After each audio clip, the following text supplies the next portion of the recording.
Imagina-se o seguinte cenário. Passar 47 anos de uma vida inteira a acreditar piormente que se tem um defeito de caráter grave. Uau! Isso é um peso enorme para carregar. É mesmo. Acumular diagnósticos atrás de diagnósticos, ansiedade crónica, depressão, e a pessoa acreditar que simplesmente não tem força de vontade ou disciplina. E um dia, tipo por puro acidente, descobrir que o problema nunca foi a personalidade. Claro, nunca foi preguiça. Nunca. Foi, pura e simplesmente, o fluxo sanguíneo numa área específica do cérebro. Sabes que isso é uma mudança de paradigma que abala as fundações de qualquer pessoa, porque de repente todo aquele peso de culpa que foi acumulado ao longo de décadas dissolve-se, não é? Parece. Exato. Dissolve-se num diagnóstico biológico concreto. Deixa de ser uma falha moral. Explicar o transtorno de déficit de atenção e hiperatividade, o famoso TDAH, em adultos. Que é um tema super mal compreendido. Completamente. Mas vamos olhar para isto através de uma lente muito específica. A crise silenciosa do subdiagnóstico em mulheres. Uma crise real. Pois. E para quem nos ouve perceber de onde vêm os nossos dados hoje, nós mergulhamos nas revelações profundamente pessoais partilhadas pela Mel Robbins. Ela falou da sua própria jornada de uma forma muito aberta e cruzámos essa experiência com dados clínicos de especialistas tipo a doutora Ellen Littman e o Dr. Daniel Amen. E o que torna esta nossa exploração tão crucial não é apenas a mecânica neurológica da coisa. Não é só perceber como um cérebro neurodivergente opera. É o custo humano, sabes? Sem dúvida. O custo humano de viver às escuras. Estamos a falar de identidade, de um alívio imenso e da reescrita de uma vida inteira de lutas que ninguém conseguia ver. Pois é. E o que me fascina logo à partida, é como toda esta descoberta começou para a Mel. Porque ela não marcou uma consulta para investigar a sua própria saúde mental. Não, foi totalmente ao acaso. Foi um momento quase caricato. Ela estava com o filho, o Oakley, no consultório do pediatra, o Dr. Blumenthal, para rever uns exames neuropsicológicos do rapaz. E o relatório confirmava dislexia, disgrafia e TDAH. Pronto, o pacote completo. Sim. E a Mel está a olhar para aquela lista de sintomas do filho, vira-se para o médico, que já a conhecia há 16 anos, e atira para o ar uma pergunta. Acha que eu também posso ter TDAH? E a resposta dele é genial. O que segue é brilhante, porque ilustra perfeitamente como o problema pode estar mesmo à frente dos nossos olhos e nós simplesmente não o vemos. Mesmo ali à vista de todos. Exato. O pediatra recosta-se na cadeira e responde de forma muito pragmática que sim, e vai mais longe. Diz-lhe que ela é muito provavelmente a mãe com mais TDAH de toda a clínica dele. Um verdadeiro balde de água fria. Totalmente, imagina ouvir isto. E depois ele começa a desfiar um histórico de comportamentos que ela tinha tido ao longo dos anos todos. Aquele padrão constante de pânico de última hora. Clássico. O facto dela falhar sistematicamente as consultas de rotina dos miúdos. E ligar desesperada na véspera do início dos treinos desportivos porque precisava de um atestado médico para ontem. E saía sempre das consultas a jurar a pés juntos que, no dia seguinte, tratava da papelada toda. Pois, mas essa promessa nunca se materializava. E o que eu acho mais revelador aqui é o reenquadramento que isto exige. Sim, porque aqueles comportamentos que a própria Mel via como uma profunda incompetência organizacional da parte dela eram, na verdade, sintomas claríssimos de TDAH. Durante décadas, ela foi tratada por aquilo que os médicos chamavam de ansiedade crónica. E o que ela descobre aos 47 anos é que essa ansiedade não era a doença principal. Era um subproduto. Nem mais. Era o resultado de um esforço monumental de tentar funcionar, de tentar ser normal, com um TDAH não tratado. E isso leva-nos a um conceito assustador que a investigação da doutora Ellen Littman aborda: a geração perdida. Que nome pesado. É pesado porque é real. Estamos a falar de uma geração inteira de mulheres adultas que passaram a adolescência e a juventude a ser medicadas para a depressão, para a ansiedade, para distúrbios alimentares. Quando a raiz estrutural, a verdadeira causa de tudo isso, era o TDAH. Exatamente. E os números que a doutora Littman partilha são de gelar o sangue. O risco de uma tentativa de suicídio é tipo 4 a 5 vezes maior para raparigas com TDAH não tratado. 4 ou 5 vezes? Isso é absurdo. Sim, comparando com raparigas neurotípicas. É uma verdadeira tragédia silenciosa, porque o TDAH não tratado nestas idades não significa apenas ter más notas a matemática ou perder as chaves de casa. Transforma-se numa coisa muito mais profunda. Transforma-se num autodesprezo brutal. A ansiedade evolui para um ódio profundo por si próprias, Uma vergonha internalizada que literalmente destrói a autoestima. Pois, para visualizarmos isto, é tipo tentar montar um puzzle altamente complexo de 1000 peças, mas passar quase 50 anos a olhar para a imagem da caixa errada. Excelente analogia. Nada encaixa. As peças parecem defeituosas e a pessoa conclui o quê? Conclui que o problema são as suas próprias mãos, que ela que é estúpida. Mas isto, pronto, levanta-me uma dúvida enorme. Diz. Como é que a medicina moderna, com todos os seus avanços e pesquisas, deixou passar uma geração inteira de mulheres? Como é que um erro desta magnitude acontece à escala global? A resposta está num viés médico estrutural profundamente enraizado. É incrível, mas os critérios originais para diagnosticar o TDAH foram estabelecidos lá para o final dos anos 70. Ok. E nessa época, os estudos clínicos basearam-se exclusivamente, e sublinho, exclusivamente, na observação de rapazes em idade escolar. Sério, deixaram as raparigas completamente de fora da equação. Completamente de fora. Literalmente construíram um modelo clínico da doença olhando apenas para o comportamento masculino. E o que a ciência nos diz hoje, de forma muito clara, é que a apresentação dos sintomas varia drasticamente entre os géneros. Certo, porque os rapazes costumam ter aquela apresentação clássica, física, ruidosa, não param quietos na cadeira, atiram coisas aos colegas, interrompem o professor a meio da aula. Exatamente. A hiperatividade deles é externa, é um comportamento que perturba o ambiente da sala de aula. Logo, os professores sinalizam o problema imediatamente. É impossível ignorar. Mas e as raparigas? Como é que elas apresentam isto? Há 4 diferenças fundamentais. A primeira é precisamente essa, a visibilidade. Nas raparigas, a hiperatividade é predominantemente interna. Em vez de escalarem as paredes e mandarem as mesas ao ar, elas têm uma tempestade mental. Ah, são aquelas alunas sonhadoras. Isso. São as alunas que estão a olhar fixamente para a janela, parecem muito calmas, mas com a mente a saltar de pensamento em pensamento a 300 a hora. Como não incomodam ninguém, o sistema ignora-as. Passam pelos pingos da chuva. São completamente despercebidas. E depois já também a questão do calendário. A segunda diferença, que me parece fundamental. O diagnóstico nos rapazes costuma ser óbvio logo na primária, por volta dos 7 anos de idade. Pois, quando lhes pedem para estar quietos. Exato. Mas nas raparigas, a estrutura costuma desmoronar-se mais tarde, ali por volta dos 12 anos. Por que esta diferença temporal tão grande? Tem muito a ver com a transição académica e as exigências sociais. Até aos 10 anos, a escola primária é super estruturada. Tem só um professor, uma única sala, uma rotina altamente guiada. É um ambiente contido. Muito contido. Mas por volta dos 12 anos, entram num novo ciclo escolar. De repente têm de gerir múltiplos professores, Horários complexos, andar de sala em sala. trabalhos de casa de várias disciplinas e isto coincide com o início da puberdade e todas as flutuações hormonais que já agora agravam muito os sintomas. As exigências de função executiva disparam e é aí que o cérebro entra em colapso. E é aí que entra também a pressão cultural, não é? A terceira diferença. Porque a sociedade espera que os raparigas estejam naturalmente arrumadas, calmas, focadas, super organizadas. Exato, o estereótipo da menina perfeita. E quando uma rapariga percebe que a sua mente é um autêntico caos, ela olha à volta, vê as amigas com os cadernos perfeitos e cheios de cores, a entregar tudo a horas e internaliza que é defeituosa. E o que é que ela faz? Ela cria uma máscara. O famoso masking é um mecanismo de defesa delas. Os rapazes tendem a exteriorizar a frustração do TDAH com rebeldia. Respondem mal, ficam agressivos. As raparigas, pelo contrário, sobrecompensam. Esforçam-se a durar. A triplicar.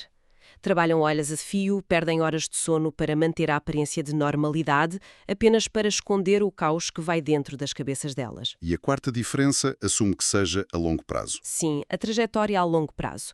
Porque os rapazes, ao crescerem, muitas vezes a hiperatividade física diminui e estabilizam. As raparigas não tratadas, devido a este esforço contínuo e exaustivo de mascarar a realidade neurológica, tendem a piorar. É daí que vêm aquelas comorbilidades severas que falámos no início.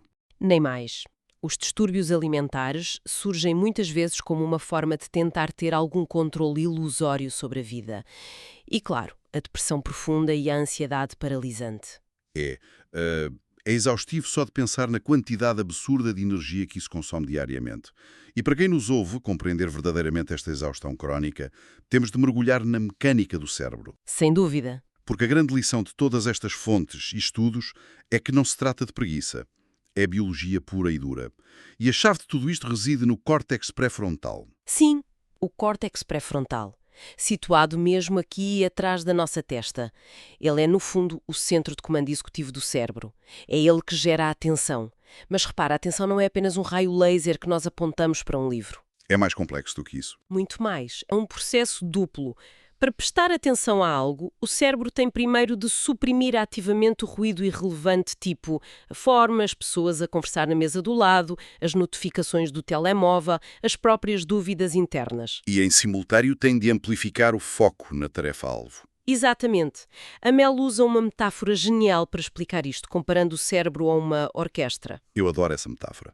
Num cérebro neurotípico, portanto, sem TDAH, esse córtex pré-frontal atua como um maestro altamente focado e competente, não é? Sim, ele vira-se para a secção dos metais da orquestra, que representam todas essas distrações internas e externas, e exige silêncio absoluto. Calem-se que agora vamos trabalhar. Basicamente.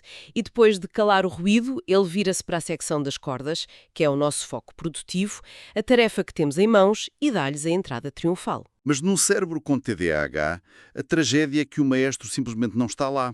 Ou foi tomar café, ou está a dormir profundamente na cadeira. É a ilustração perfeita. Porque se não há maestro, todas as secções da orquestra começam a tocar ao mesmo tempo e no volume máximo. Que caos! Um caos total. O barulho do trânsito lá fora passa a ter exatamente a mesma importância neurológica que o documento crucial que se tem de entregar ao chefe em 10 minutos. O resultado não é a falta de pensamento, percebes? É um caos mental ensurdecedor, onde tudo grita pela nossa atenção simultaneamente. E o mais incrível é que isso é visível fisicamente. Nos exames cerebrais que o Dr. Daniel Amen realiza, que medem o fluxo sanguíneo, ele mostra que, no cérebro com TDAH, o fluxo de sangue no córtex pré-frontal é tão reduzido que os exames revelam o que parecem ser buracos. Sim, manchas escuras de inatividade. É literalmente um cérebro adormecido. Eu lembro-me da história desoladora que a Mel partilhou sobre o tempo de universidade, na biblioteca de Dartmouth. Ela ia para lá de manhã com os marcadores todos organizados por cores. Toda preparada. Sim, sentava-se durante 8 horas seguidas, absolutamente determinada a estudar. Mas o maestro não estava lá. Ela era incapaz de suprimir a conversa das pessoas a passar nos corredores, o zumbido das lâmpadas fluorescentes, o próprio diálogo interno dela. É muito angustiante. E no fim do dia, saía da biblioteca, fisicamente destruída, sem ter absorvido uma única página da matéria de estudo. E essa destruição física de que ela fala é super real, porque toda a energia calórica e cognitiva dela foi queimada numa batalha invisível. Uma batalha para tentar fazer conscientemente o trabalho que o maestro neurológico deveria fazer em pano de fundo, sem qualquer esforço. Que lá está, desconstrói completamente o próprio nome do diagnóstico. Portanto, malta, o TDAH não é a falta de atenção. De todo. É a incapacidade total de dirigir e flexibilizar essa atenção. É como ter uma televisão topo de gama, super potente, que não para de mudar de canal a cada 2 segundos sozinha e nós não temos o comando para a parar. E a consequência de não ter esse comando manifesta-se no dia-a-dia dos adultos de formas que fogem totalmente daquele estereótipo infantil de não parar quieto. O caos cerebral traduz-se em 6 sinais muito específicos e surpreendentes. Sim, e há um sinal que confesso que me deixou inicialmente muito confuso. O primeiro, o hiperfoco. Parece um contrassenso, não é? Totalmente. Eu ouvi a Mel descrever como alguém com TDAH consegue passar 6 horas seguidas completamente absorvido num videojogo ou a preparar freneticamente uma palestra sobre um tema que adora, esquecendo-se literalmente de comer ou de ir à casa de banho. Sim, ficam cegos para o resto do mundo. Espera aí. Se a pessoa tem um déficit de atenção, como é que consegue ter esse foco absoluto digno de um raio laser? Lá está. Parece um paradoxo enorme, mas faz todo o sentido quando voltamos à biologia e ao tal maestro ausente. Como o córtex pré-frontal está adormecido por falta de estimulação, quando o cérebro encontra uma atividade de alto interesse, algo novo, urgente ou muito apaixonante, o sistema liberta uma torrente massiva de dopamina. A famosa dopamina. Sim, e essa dopamina liga o cérebro de forma tão intensa que o sequestra. A pessoa não está a escolher focar-se naquilo de forma equilibrada e voluntária. A atenção dela foi raptada pela recompensa química. Portanto, o problema base mantém-se. Mantém-se. Ela continua a não conseguir mudar de canal voluntariamente para ir fazer algo aborrecido. tipo pagar a conta da luz ou responder a um e-mail chato. Fez-se luz. Portanto, eles não controlam a embreagem da atenção. E imagino que esse sequestro constante nos leve diretamente ao segundo ponto, a desregulação emocional. Precisamente. Porque se toda a energia do cérebro foi gasta durante horas a fio a tentar manter o foco num ambiente ruidoso ou a mascarar o caos interno, o tanque de combustível, tipo, esgota-se. Fica zeros. E vemos isso naquele colega de trabalho que, de repente, explode de raiva por causa do e-mail banal mal redigido ou num pai que dá uma resposta torta aos miúdos ao fim do dia. Não é necessariamente mal feito. Não. É a ausência pura de recursos cognitivos para regular o temperamento. A regulação emocional exige um maestro muito ativo. Sem ele, e com o tanque vazio, a frustração não tem filtros. O que, pronto, nos liga logo ao terceiro comportamento muito comum. Que são os gastos impulsivos e os comportamentos aditivos. Sim. O cérebro, com TDAH, estando cronicamente subestimulado, vive numa busca desesperada e constante por dopamina. Isso muda completamente a forma como olhamos para as compras por impulso. Não é só alguém que não sabe gerir a carteira. Não ir ao centro comercial e estourar dinheiro em coisas que não interessam para nada, o consumo excessivo de cafeína, o rolar infinitamente o ecrã do telemóvel no TikTok ou no Instagram, tudo isto não são meras falhas de disciplina. São tentativas de automedicação. Exatamente. O cérebro está desesperadamente a tentar criar picos de dopamina para acordar, para conseguir sentir uma centelha de funcionamento normal. Faz tanto sentido. E esse mesmo maestro adormecido causa estragos com o tempo. O que nos leva ao quarto sinal. A cegueira temporal. A Mel brincava a dizer que na família dela sabem sempre, sem margem para dúvidas, que ela vai ser a última a entrar no carro. É o clássico das pessoas com TDAH. Tem uma dificuldade crónica em estimar quanto tempo uma tarefa demora. Para eles, pelos vistos, a coisa está a acontecer agora ou acontece não agora. Não, o conceito de daqui a 10 minutos. Não há meio termo, daí a dependência absoluta de 5 alarmes diferentes no telemóvel só para conseguirem sair de casa a horas de manhã. O cérebro simplesmente não consegue sequenciar as etapas temporalmente. É uma luta diária contra o relógio. E olha que outro aspecto fascinante em adultos, e este é o quinto sinal, é o que acontece na esfera profissional. Muitas mulheres com TDAH são vistas como altamente funcionais. Parecem workaholics de um sucesso invejável. Mas há um truque aí, não há? Se olharmos de perto, elas prosperam, mas apenas num tipo muito específico de ambiente. Profissões caóticas, de alta pressão e muito dinâmicas. Pois, a Mel deu o seu próprio exemplo. Ela trabalhou como advogada de defesa num tribunal e também como empregada de mesa num restaurante cheio e barulhento. E, segundo ela, era brilhante nessas funções. Sim, brilhava mesmo. Mas, quer dizer, a dúvida que fica é, se o cérebro dela já é um caos por dentro, como é que ela sobrevive e até prospera no meio de uma tempestade externa? Porque nesses ambientes de crise, a urgência externa substitui o maestro interno que falta. A sério. Sim. Quando é um cliente a gritar, pratos a sair a toda a hora ou um juiz à espera de uma resposta imediata, o ambiente dita a prioridade por elas. Isso gera picos de adrenalina que forçam o cérebro a focar-se. O problema é o reverso da medalha. Qual é? Se pegares nessa mesma mulher brilhante e altamente capaz e a colocares num cubículo de escritório silencioso a preencher folhas de cálculo, Ela colapsa completamente. desaba. O silêncio exterior amplifica o ruído caótico interior. E como não há urgência, não há adrenalina para estimular o córtex pré-frontal. Ou seja, o silêncio torna-se o verdadeiro inimigo delas. O que lá está nos empurra para o sexto e último sinal, que eu diria que é o mais doloroso de todos. A autocrítica implacável. Porque quando o ambiente está calmo e silencioso, entra em cena a famosa rede de modo padrão do cérebro, a DMN. A Default Mode Network. Essa é a rede cerebral que se ativa quando não estamos focados ativamente numa tarefa externa.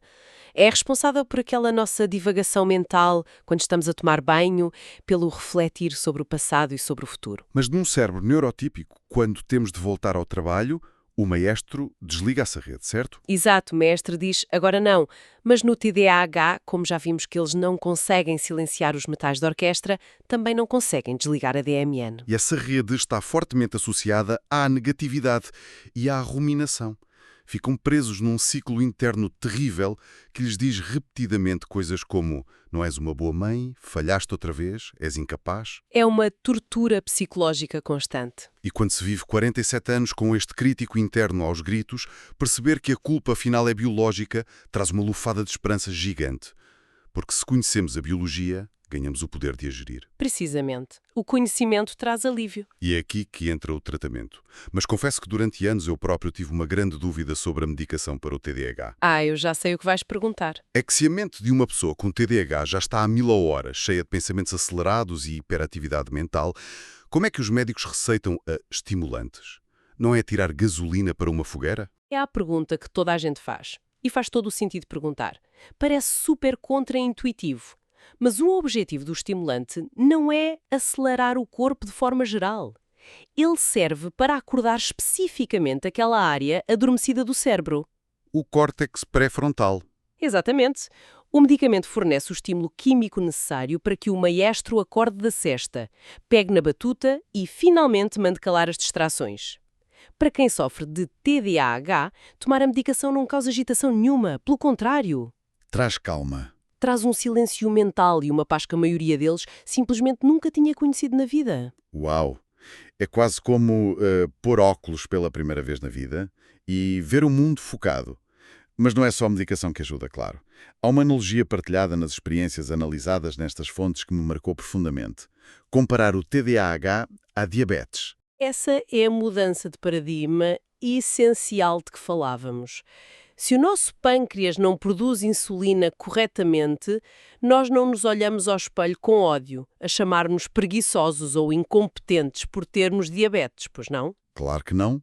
É ridículo pensar assim. Compreendemos que é uma condição médica. Alteramos a nossa dieta, ajustamos o estilo de vida, tomamos insulina e continuamos a nossa vida normalmente. Com a química cerebral, a abordagem deve ser exatamente a mesma, com a mesma neutralidade moral. E isso significa ajustar o ambiente exterior para acalmar a tempestade interior. E o diagnóstico precoce, especialmente nestas raparigas que passam completamente debaixo do radar, é uma intervenção que salva vidas, literalmente. Evita décadas de sofrimento desnecessário e terapias focadas nas coisas erradas. Sem dúvida. A grande mensagem que ressoa de toda esta jornada é que o TDAH não é um defeito de fábrica que tem de ser curado. É apenas um neurotipo diferente. É uma forma diferente de o cérebro estar configurado. Exato. E é um neurotipo que, quando devidamente compreendido e suportado, traz vantagens incríveis. Estas pessoas passaram a vida inteira a ter de inovar, a arranjar atalhos e a contornar obstáculos num mundo que, sejamos honestos, não foi minimamente desenhado para elas. Verdade. E isso gera níveis extraordinários de resiliência, de criatividade e uma capacidade invejável de resolver problemas pensando fora da caixa. Elas veem soluções onde os neurotípicos só veem paredes. Portanto, a epifania libertadora de tudo isto é: não há nada de errado contigo. Anos a carregar ansiedade e culpa não eram um fracasso da força de vontade. Eram apenas a ausência neurológica de um maestro para organizar todas aquelas ideias brilhantes que já lá estavam. Que libertação deve ser ouvir isso aos 47 anos. Mesmo. E para terminar a nossa exploração profunda de hoje, gostava de deixar no ar um desafio, uma reflexão construtiva para todos os que nos ouvem. Se nós hoje já percebemos que um cérebro neurodivergente brilha intensamente e ambientes dinâmicos e murcha completamente num cubículo silencioso, Certo. até que ponto é que as nossas escolas e os nossos modelos de trabalho corporativos modernos não estão simplesmente mal desenhados de raiz? Em vez de forçarmos constantemente o indivíduo a medicar-se apenas para conseguir caber num sistema que é rígido e ultrapassado. Pois. Não estará na hora de começarmos a redesenhar as próprias equipas, os escritórios e as salas de aula para ativamente abraçarem as capacidades únicas e incríveis destes diferentes tipos de cérebros? É algo importante para levarmos connosco e pensarmos. Um obrigado a quem nos acompanhou e até à próxima imersão.